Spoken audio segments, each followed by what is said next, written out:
This is the greatest power grab, multinational power grab, peaceably, without tanks in the streets, that we've ever seen. And you and I are both huge football fans, college and pro, and I see these stadiums packed and people yelling, and it's like people are moving on with their lives, it appears to me, in great numbers.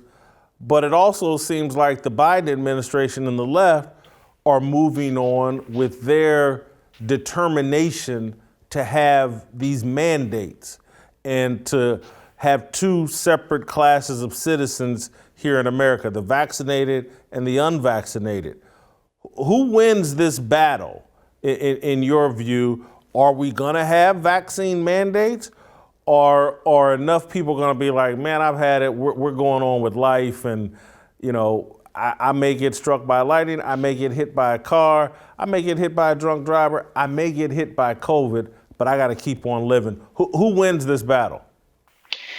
You've talked a lot the last couple of years about this idea of creating a two-tiered society, us versus them, certain classes of people that get a government privilege that others don't have, and how that creates such a divisive society.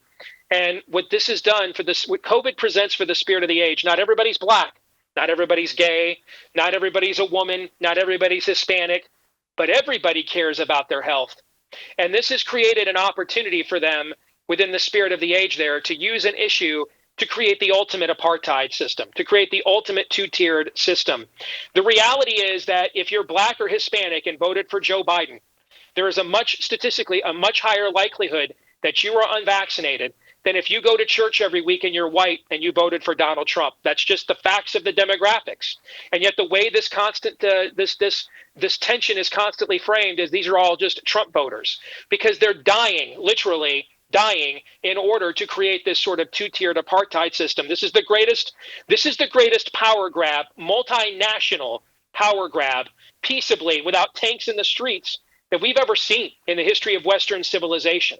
And I think for this to be defeated ultimately, because they're not going to stop, this is the moment. They have been waiting decades for this moment, for some form of a great reset. They're even using phrases. I used to tell my audience, don't say things like New World Order out loud. It makes us look like freaks.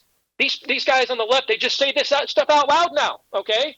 Without any shame. I've got a column up at the Blaze today in which I point out, Jason, that movie villains have to lie. They've got to trick you about what their true nefarious plots are.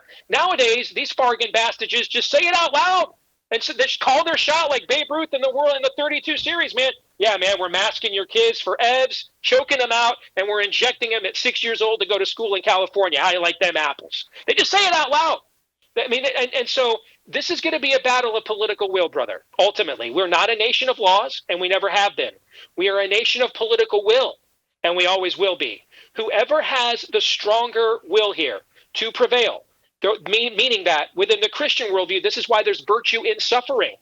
All right. Are you willing to suffer for what you believe?